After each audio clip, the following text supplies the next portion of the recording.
We are back on Taking Care of Business on Koerner Radio, News Talk 1180, 1230 KGEO, 1410 KERI, and now in Albuquerque at 1000 KKIM.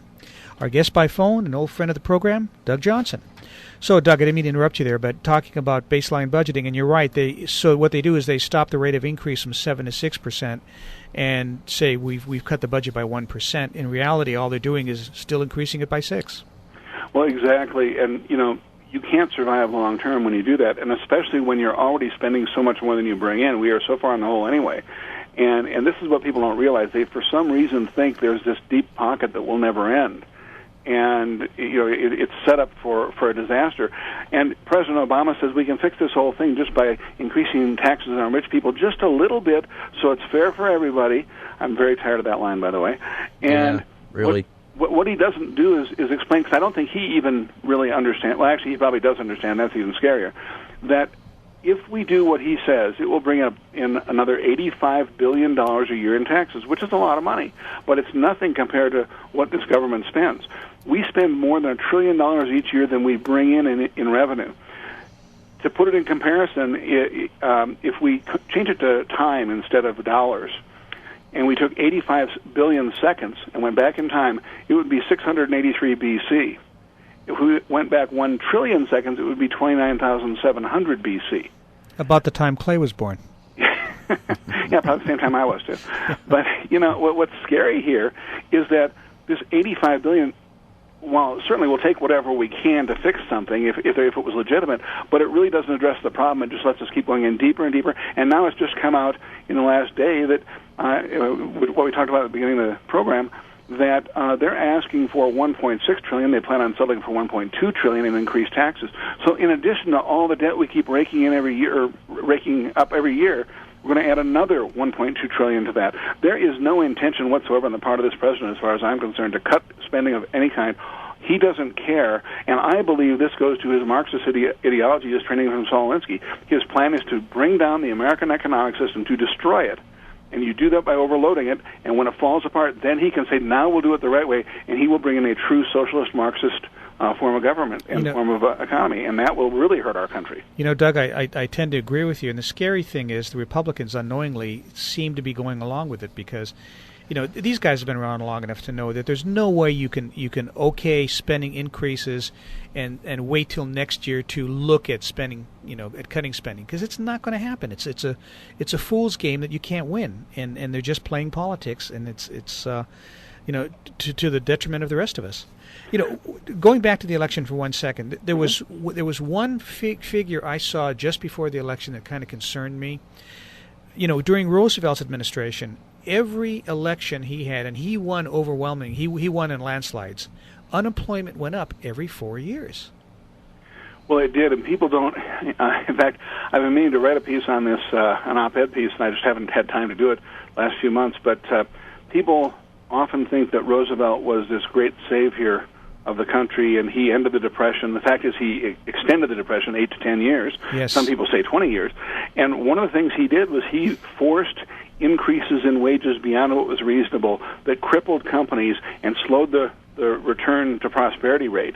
And people don't hear about this. They don't understand what happened. And it's very sad because the man is considered an icon as a president, and the fact is he didn't help this country at all. If you want to see help for this country, back up 10, 15, 20 years before him to Calvin Coolidge, and then you see people, a guy who really did some things that helped this country. Calvin Coolidge was the main reason we had the Roaring '20s, and for people who aren't aware of the Roaring '20s, that is when the middle class really came into being in this country, because prosperity was so great, people were doing so well, they were able to start to have things that most families had never had before. Home ownership before that, for example, was virtually unheard of, but it started to happen because the country was doing so well. It was so robust, our economy was, that it could do well. And when the Depression came along, Roosevelt came in, and his whole idea was exactly what Barack Obama's is: pour money into the economy and you'll fix things. And all he did was drive the country further into debt and slowed down the recovery. Exactly. And I think Roosevelt, to me, Obama's another Roosevelt. We're having a conversation with award-winning author Doug Johnson. Doug, this is Clay, and I want to move along in a different area and just get your opinion. Obama's going on vacation to Hawaii for 20 days in Christmas.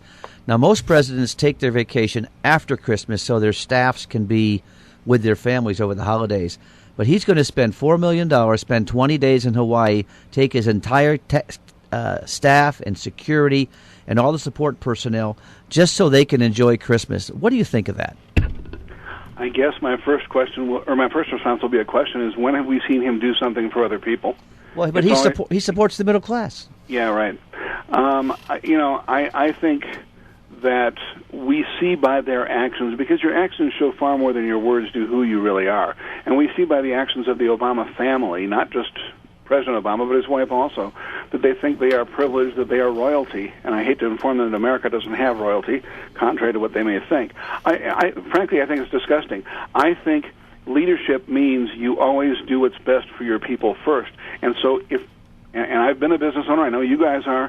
I actually am now, but I have run a very small business today where it's just me because I'm a consultant.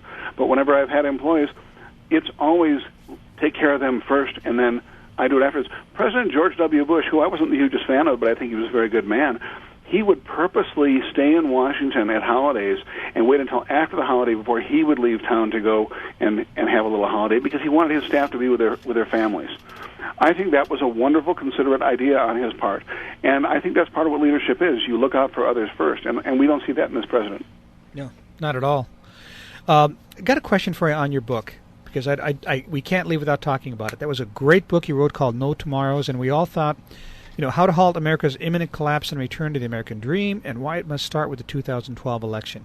It seems like since Romney lost, your book is all the more pertinent now than it was before the election. Yeah, it surprised me, too. The book was written to warn people that this is what we're facing. We must make a change or we're going to go over the fiscal cliff. And as you guys know, the book did attack both parties because there were problems on both sides.